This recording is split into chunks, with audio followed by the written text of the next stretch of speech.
Friends, आज हम लोग अपना नेक्स्ट टॉपिक इम्यूनोलॉजी का देखेंगे। हम लोगों ने इम्यूनोलॉजी का इम्यूनिटी एंड इट्स टाइप में पार्ट 1 पहले कंप्लीट कर लिया था, जिसमें हमने इन्नेट इम्यूनिटी के बारे में पढ़ा था। सबसे पहले तो मैं आप लोगों से क्षमा चाहती हूँ, क्योंकि काफ़ी टाइम बाद ये वीडियो लोड करने का मुझे मौका मिल रहा है आज।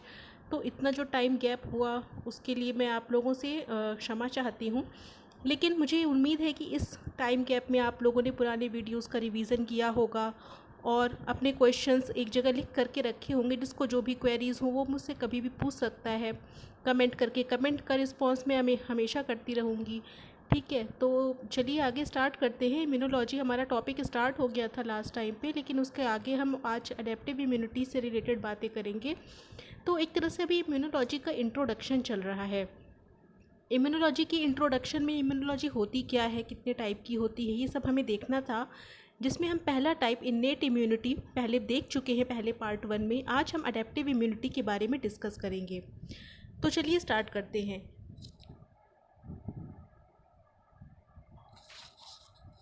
अडेप्टिव इम्यूनिटी और एक्वायर्ड इम्यूनिटी, जैसा कि आप जानते हैं, एक उस तरह की इम्यूनिटी होती है जो होस्ट में तब डेवलप होती है जब वो किसी एंटीजन के संपर्क में आता है या किसी फॉरेन मटेरियल के संपर्क में आता है। मतलब ये हमारी बॉडी में पहले से डेवलप नहीं होती। इन्नेट इम्यूनिटी में हमने पढ़ा था कि वो हमारी बॉडी में पहले से प्रेजेंट रहती है, लेकिन एक्वायर्ड इम्यूनिटी पहले से प्रेजेंट नहीं हो रहती है। जब कोई एंटीजन आता है या कोई नया फॉरेन सब्सटेंस आता है तब ये बाद में एक्वायर की जाती है। इसीलिए हम इसको एक्वायर्ड इम्यूनिटी भी कहते हैं और एडेप्टिव इम्यूनिटी भी कहते हैं। एडेप्टिव इम्यूनिटी इसलिए क्योंकि एक तरह से एडेप्टेशन में हेल्प करती है। एडेप्टेशन किस बात का? हम किसी फॉरेन मटेरियल के कांटेक्ट में आ रहे हैं, किसी एंटीजन, बैक्टीरिया, माइक्रो ऑर्गेनिज्म के कांटेक्ट में आ रहे हैं, तो हम किस तरह से अपना अडेप्टेशन उनके रहते हुए हम अपनी बॉडी को किस तरह से अडेप्ट कर सकते हैं इस तरह के एनवायरनमेंट में। इसलिए इसको हम एडेप्टिव इम्यूनिटी भी कहते हैं।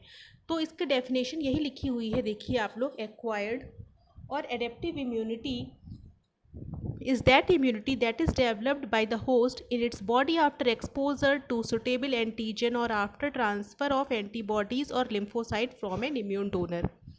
या तो देखिए अडेप्टिव इम्यूनिटी किसी एंटीजन के संपर्क में आने पे डेवलप होती है, या फिर क्या होता है कहीं हम और से एक्वायर करें।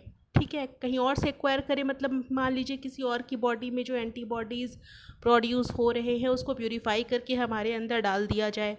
ठीक है, तो हम ये कहीं और से एक्वायर कर रहे हैं। तो एक्वायर्ड इम्यूनिटी में वो सारी इम्यूनिटी आ जाती हैं जो हम या तो कहीं और से एक्वायर करते हैं या हमारी बॉडी किसी एंटीजन के संपर्क में आने पे बाद में एक्वायर करती है। ठीक है, ये दोनों ही चीज़ें आपकी एक्वायर्ड इम्यूनिटी में आ जाएगा। अब देखिए एक्वायर्ड इम्यूनिटी की कुछ कैरेक्टरिस्टिक फीचर्स होते हैं, उसको भी हम डिस्कस करेंगे। तो कैरेक्टरिस्टिक फीचर्स या कैरेक्टरिस्टिक्स ऑफ एक्वायर्ड इम्यूनिटी, इसमें क्या क्या आ जाता है? Antigen specificity, diversity, immunologic memory, self and non self recognition.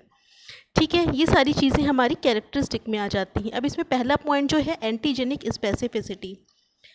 देखिए जो इन्नेट इम्यूनिटी थी जो हम इसके पहले पढ़ चुके हैं, उसमें क्या था, वो इम्यूनिटी एक तरह की हमारी बॉडी में पहले से प्रेजेंट रहती है और चाहे कोई भी फॉरेन मटेरियल आ जाए, कोई भी एंटीजन आ जाए, सबके लिए वो एक जैसी होती है, सब पे वो एक ही जैसा रिस्पॉन्स करती है। लेकिन एक्वायर्ड इम्यूनिटी क्या होती है? एंटीजेनिक स्पेसिफिसिटी होती है। उसमें कोई भी अलग अलग टाइप के एंटीजन जो होंगे उसके लिए अलग अलग टाइप की एक्वायर्ड इम्यूनिटी होगी।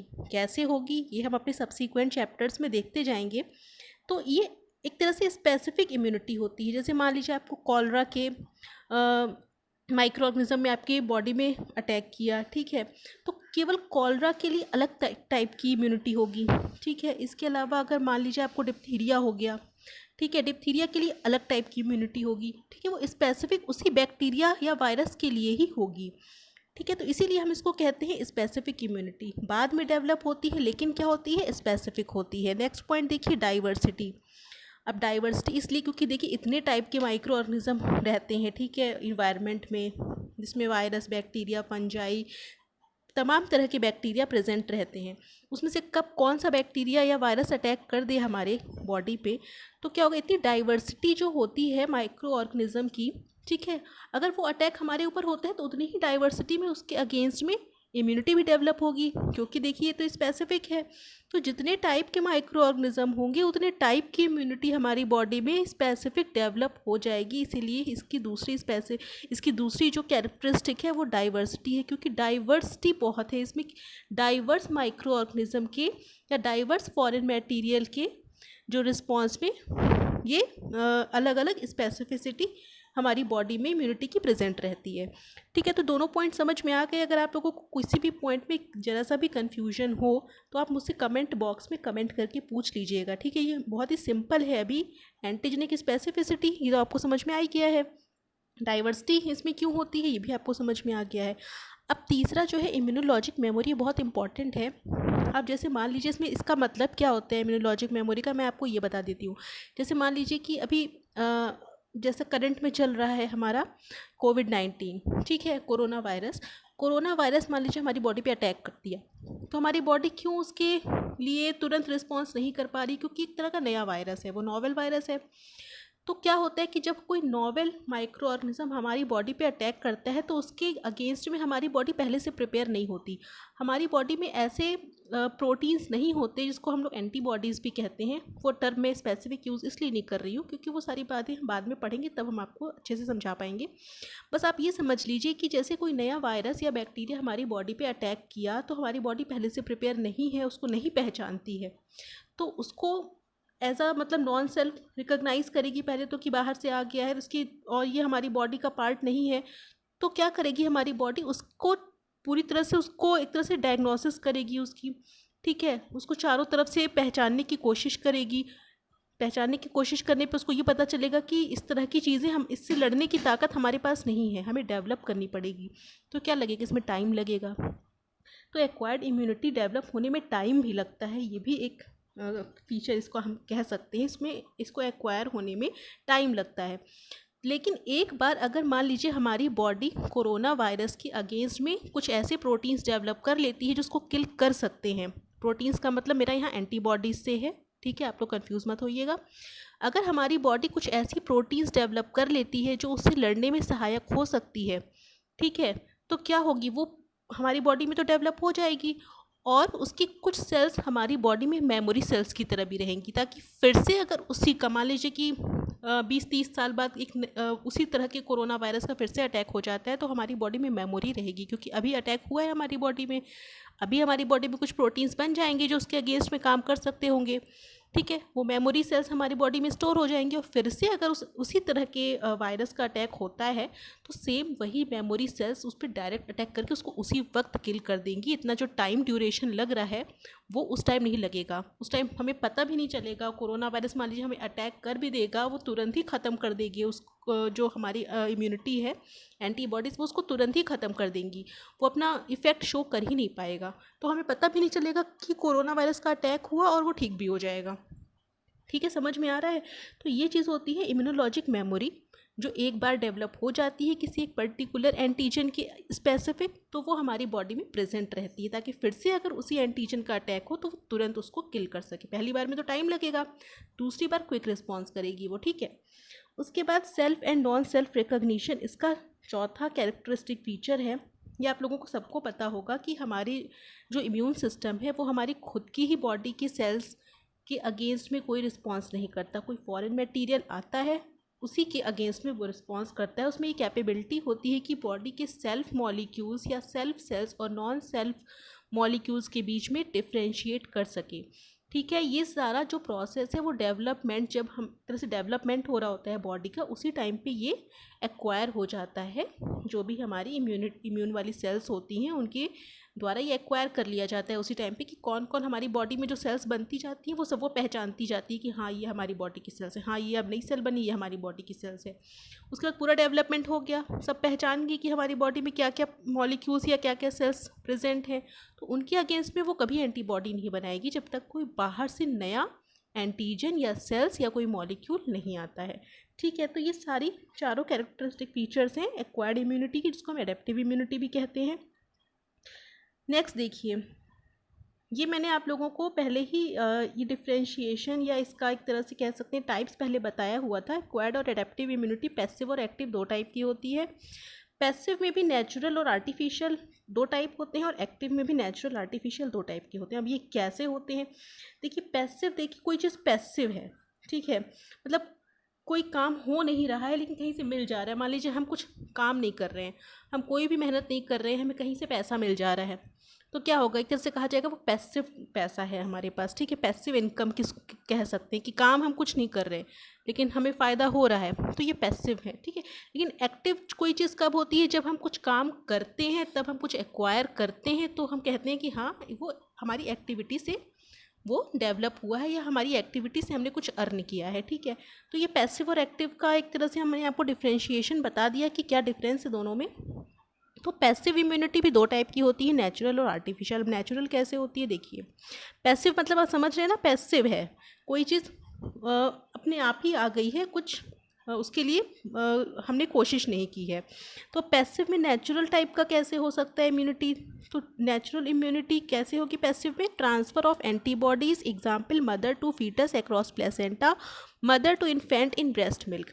अब क्या होता है कि जो न्यू बॉर्न बेबी होता है, ठीक है, न्यू बॉर्न बेबी होता है, जब उसका बर्थ हो रहा होता है तो प्लेसेंटा के थ्रू, जिससे वो जुड़ा रहता है अपनी मदर से, ठीक है, तो प्लेसेंटा के थ्रू कुछ एंटीबॉडीज़ का उसकी बॉडी में ट्रांसफ़र हो जाता है।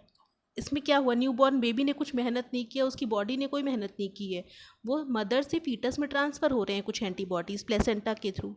और कुछ एंटीबॉडीज़ जब वो ब्रेस्ट फीडिंग करेगा, मतलब जो भी न्यू बॉर्न बेबी होगा जब वो ब्रेस्ट फीडिंग करेगा, तो जो मदर का मिल्क होता है उसमें इम्यूनोग्लोब्यूलिन्स पाए जाते हैं, आईजीजी टाइप के एंटीबॉडीज़ पाए जाते हैं, आईजीएम टाइप भी एंटीबॉडीज़ पाए जाते हैं, जो हम बाद में इसको पढ़ेंगे। बस इतना समझ लीजिए कि मदर का जो मिल्क होता है उसमें कई सारे एंटीबॉडीज़ पाए जाते हैं जो मदर से फीटस में मतलब इन्फेंट में डायरेक्ट ट्रांसफ़र हो जाते हैं। तो कितने तरीके से ट्रांसफ़र हुआ? पहले तो प्लेसेंटा के थ्रू ट्रांसफ़र हो गया उसकी बर्थ से पहले। बर्थ के बाद क्या हुआ, जब उसने मदर का मिल्क लिया तो उससे ट्रांसफ़र हो गया। तो इस तरह से पैसिव इम्यूनिटी उस न्यूबॉर्न बेबी को दो तरह से मिल जाती है।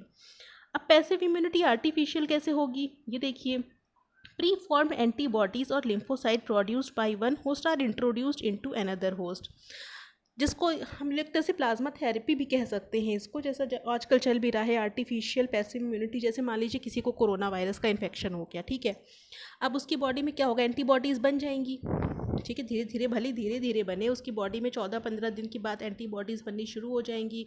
उसके बाद वो उसकी बॉडी रिकवर करेगी, ठीक है। जब एंटीबॉडीज़ बन जाएंगी उसकी बॉडी में तो क्या होगा, एंटीबॉडीज़ बनने के बाद जो भी वायरस है उस पर वो अपना इफेक्ट शो करेंगी, उसको किल करेंगी और बाद में धीरे धीरे करके जो पेशेंट होगा वो सही हो जाएगा। लेकिन मान लीजिए किसी एक को कोरोना वायरस का इन्फेक्शन हुआ है और दूसरे पर्सन को कोरोना वायरस का इन्फेक्शन नहीं हुआ है, और उसको बचाना है, अगर मान लीजिए हमें कि उसको कोरोना वायरस का इन्फेक्शन ना हो, उसको बहुत ज़्यादा प्रॉब्लम ना फेस करना पड़े, 14-15 दिन तक उसकी खुद की बॉडी इतना सारा मेहनत करे, उससे उससे अच्छा क्या है, जिसको पहले से हो चुका है उसके ब्लड में एंटीबॉडीज़ हैं कोरोना की, ठीक है, उसका ब्लड हम आइसोलेट करेंगे, उसमें से एंटीबॉडी को प्यूरीफाई करेंगे, डायरेक्ट ब्लड कोई नहीं चढ़ा देंगे क्योंकि ब्लड ग्रुप अलग अलग हो सकते हैं, हम एंटीबॉडीज़ को प्यूरीफाई करेंगे। उसके बाद उन प्यूरीफाइड एंटीजन को किसी हेल्दी इंडिविजुअल में ट्रांसफ़र कर देंगे, तो क्या हो जाएगा, जो हेल्दी इंडिविजुअल है उसके पास भी अब एंटीबॉडीज़ आ गई, तो अब उसको अगर वायरस का अटैक होगा तो उसको तुरंत वो रिस्पॉन्ड करेंगी, उसकी बॉडी को खुद को बहुत ज़्यादा उस टाइम मेहनत करने की ज़रूरत नहीं पड़ेगी, और उसकी बॉडी में भी धीरे धीरे क्या होगा, वो एंटीबॉडीज़ बन जाएंगी। मतलब उसकी बॉडी में जब तक बनेंगी तब तक जो उसके दूसरी की बॉडी से अपने आप में लिया है जो एंटीबॉडीज़ वो तब तक काम करेंगी। तो कुल मिला के होगा क्या कि उसको बहुत ज़्यादा उस वायरस से प्रॉब्लम नहीं होगी, ठीक है। अगर हम इस तरह से पहले से किसी और की बॉडी का किसी अपनी बॉडी में ट्रांसफ़र कर लेते हैं तो ये भी हमारी एक तरह से पैसिव इम्यूनिटी है। लेकिन चूँकि ये क्या हुआ कि आर्टिफिशियल इम्यूनिटी इसको इसलिए कह रहे हैं क्योंकि उसकी बॉडी में तो वो बन रही हैं चीज़ें, लेकिन हमें फ्री में मिल जा रही हैं, तो ठीक है, ये पैसिव भी हो गया और क्या हो गया, आर्टिफिशियल इम्यूनिटी भी हो गई, ठीक है। तो नेचुरल और आर्टिफिशियल दो टाइप की इम्यूनिटी हम लोगों ने पैसिव इम्यूनिटी में देख लिया, मतलब हमारी बॉडी कोई मेहनत नहीं करी, कहीं से हमें मिल जा रही है, वो पैसिव है। अब एक्टिव इम्यूनिटी देखिए क्या होती है। एक्टिव इम्यूनिटी में भी नेचुरल होती है। नेचुरल कैसे होगी, जब हम किसी एंटीजन के कांटेक्ट में आएंगे तो हमारी बॉडी में जो डेवलप होगा रिस्पांस वो नेचुरल रिस्पांस होगा। तो type of specific immunity a host develops after exposure to foreign substance, मतलब हम किसी फॉरेन सब्सटेंस के संपर्क में आए, हमारी बॉडी ने कुछ बनाया नेचुरली, तो वो क्या होगा, नेचुरल एक्टिव इम्यूनिटी होगी।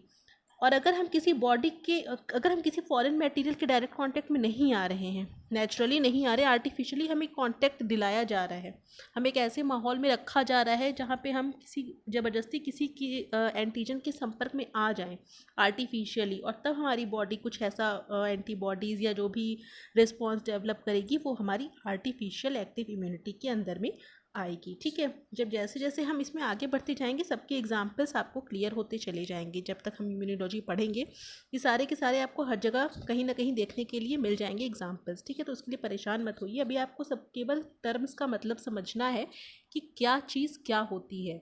ठीक है, इसका मतलब क्या होता है। ठीक है, उसके बाद उसके जब एग्जाम्पल्स आते जाएंगे तो मैं आपको फिर उस टाइम भी क्लियर करती जाऊंगी। तो ये हमारा एक्टिव और एडेप्टिव इम्यूनिटी का एक कैटेगराइजेशन है कि किस तरह से इसको क्लासीफाई किया जा सकता है। अब टाइप्स ऑफ स्पेसिफिक इम्यूनिटी, जो मेन टाइप्स हैं स्पेसिफिक इम्यूनिटी के, वो दो टाइप की होती हैं। स्पेसिफिक इम्यूनिटी का मतलब यहाँ पे अडेप्टिव या एक्वायर्ड इम्यूनिटी ही है, कंफ्यूज मत होइएगा कि अचानक से ये स्पेसिफिक इम्यूनिटी कहाँ से आ गई। स्पेसिफिक इम्यूनिटी एक्वायर्ड इम्यूनिटी ही है। ठीक है, अभी दो टाइप की होती है, ह्यूमरल इम्यूनिटी या ह्यूमरल इम्यूनिटी और सेलुलर इम्यूनिटी। जो ह्यूमरल इम्यूनिटी होती है उसको हम एंटीबॉडी मीडिएटेड इम्यूनिटी भी कहते हैं। ठीक है, और इसमें कौन इन्वॉल्व होता है, एंटीबॉडीज़। ठीक है, ह्यूमरल इम्यूनिटी में एंटीबॉडीज़ इन्वॉल्व होती हैं, इस बात को अच्छे से रट लीजिए, अपने मन में बैठा लीजिए। ठीक है, इसीलिए हम इसको एंटीबॉडी मीडिएटेड इम्यूनिटी भी कहते हैं। देखिए जो यहाँ लिखा हुआ है। और सेलुलर इम्यूनिटी जो दूसरा टाइप होता है उसको हम सेल मीडिएटेड इम्यूनिटी भी कहते हैं। ये टी लिम्फोसाइट के एक्शन पे बेस्ड होता है। और सेलुलर इम्यूनिटी में क्या कौन से मॉलिक्यूल इन्वॉल्व होते हैं, साइटोकाइंस। ठीक है, एंटीबॉडीज़ इन्वॉल्व होंगे ह्यूमरल इम्यूनिटी में, और सेलुलर इम्यूनिटी में इन्वॉल्व होंगे साइटोकाइंस। तो साइटोकाइन सी से है, सेलुलर इम्यूनिटी भी सी से है, तो इसमें आप लोगों को कोई कन्फ्यूजन नहीं होगा। अपने आप जो एंटीबॉडी है वो ह्यूमरल वाले में आ जाएगी। इसके बाद देखिए यहाँ पे एक डायग्राम जैसा बना हुआ है, उसमें क्या हो रहा है कि ये फैगोसिटिक सेल्स हैं। फैगोसिटिक सेल किसी एंटीजन, जो ये पिंक कलर का बना हुआ है, ये जो डॉट डॉट, वो कोई एंटीजन है। उस एंटीजन को फैगोसिटिक सेल्स ने खा लिया एक तरह से समझिए। और प्रोसेस की उसकी बॉडी में फैगोसाइट जो सेल्स थी उसकी बॉडी में उस एंटीजन की मतलब प्रोसेसिंग हुई। उसके बाद प्रोसेसिंग के बाद उस सेल ने उस एंटीजन को अपने सेल की सरफेस पे प्रेजेंट कर दिया। एंटीजन प्रेजेंटेशन होता है। एंटीजन प्रेजेंटेशन क्या होता है, जैसे मान लीजिए कोई सेल है, उसने किसी एंटीजन को खा लिया, खाने के बाद उसका मान लीजिए डाइजेशन हो रहा है उस सेल के अंदर। ठीक है, डाइजेशन के बाद कुछ मॉलिक्यूल बने, उस मॉलिक्यूल को वो अपने सेल सरफेस पे प्रेजेंट कर देती है, जिससे क्या हो, बी सेल और टी सेल अट्रैक्ट हो। बी सेल और टी सेल अट्रैक्ट होंगी तो बी सेल क्या करेगी, पहला तो वो एंटीबॉडीज़ बनाएगी। एंटीबॉडीज़ जो बनाती है बी सेल, देखिए बी सेल दो टाइप की होती है, एक मेमोरी बी सेल होती है और एक प्लाज्मा बी सेल होती है। तो बी सेल जो इस एंटीजन के कांटेक्ट में आएगी, जो कि फैगोसिटिक सेल अपनी सरफेस पे प्रेजेंट कर रही होगी, उसके बाद बी सेल का डिफरेंशिएशन होगा, एक तो मेमोरी बी सेल बन जाएगी और एक प्लाज्मा सेल बन जाएगी। तो प्लाज्मा सेल जो होगी वो एंटीबॉडीज़ बनाएगी, उसी टाइम पे बनाना शुरू करेगी। और मेमोरी सेल हमारी बॉडी में एज अ मेमोरी सेल रहेगी, ताकि दोबारा से अगर उसी एंटीजन का अटैक होगा तो ये प्रोसेस करने की ज़रूरत नहीं पड़ेगी, डायरेक्ट मेमोरी सेल इसको किल कर देगी एंटीजन को। ठीक है, अब क्या होगा, जो फैगोसिटिक सेल प्रेजेंट कर रही है अपने सरफेस पे, बी सेल भी कांटेक्ट में आएगा और टी सेल भी कांटेक्ट में आएगा। ठीक है, तो टी सेल जब कांटेक्ट में आएगा तो मेमोरी टी सेल बन जाएंगी और इफेक्टर टी सेल बन जाएंगी। इफेक्टर टी सेल जो बन जाएंगी वो साइटोकाइंस प्रोड्यूस करेंगी। ठीक है, साइटोकाइंस प्रोड्यूस करेंगी, वो भी अल्टीमेटली उसको किल करने के ही काम आएगा। मेमोरी टी सेल जो बन जाएंगी वो क्या करेंगी, मेमोरी टी सेल बनने के बाद जब नेक्स्ट टाइम उसी एंटीजन का अटैक होगा तो एक तरह से मेमोरी बी सेल भी है, मेमोरी टी सेल भी हैं, सब एक साथ उस पर अटैक कर देंगी। ठीक है, ये भी अटैक करेंगी, ये भी अटैक करेंगी, दूसरी बार उसको इतना फैगोसिटिक सेल का इन्वॉल्वमेंट होने की भी ज़रूरत नहीं पड़ेगी, सीधे वो किल हो जाएगा। तो बेसिकली क्या है, इसमें हमने बताया कि जो एडेप्टिव इम्यूनिटी होती है दो टाइप की होती है, ह्यूमरल और सेल मीडिएटेड। ह्यूमरल में बी सेल इन्वॉल्व होती हैं, सेल मीडिएटेड में टी सेल इन्वॉल्व होती हैं। ह्यूमरल में क्या होता है, एंटीबॉडीज़ बनते हैं, और जो सेल्यूलर इम्यूनिटी होती है उसमें क्या बनते हैं, साइटोकाइंस। ठीक है, इतना आप लोग बस याद रखिए। नेक्स्ट देखिए क्या है, एक्वायर्ड इम्यून सिस्टम डेवलपमेंट। इसमें एक जनरल सी बात बताई है हमने कि बी और टी सेल जो हमने भी बताया वो कहाँ, उनका जन्म कहाँ पे होता है, वो कहाँ पे डेवलप होती हैं, बोन मैरो में, जो कि यहाँ लिखा हुआ है। ठीक है, बोन मैरो में डेवलप होती हैं ये। उसके बाद क्या होता है, जो बी सेल होती है वो वहीं पे मैच्योर होती है, कहाँ पे, बोन मैरो के अंदर ही।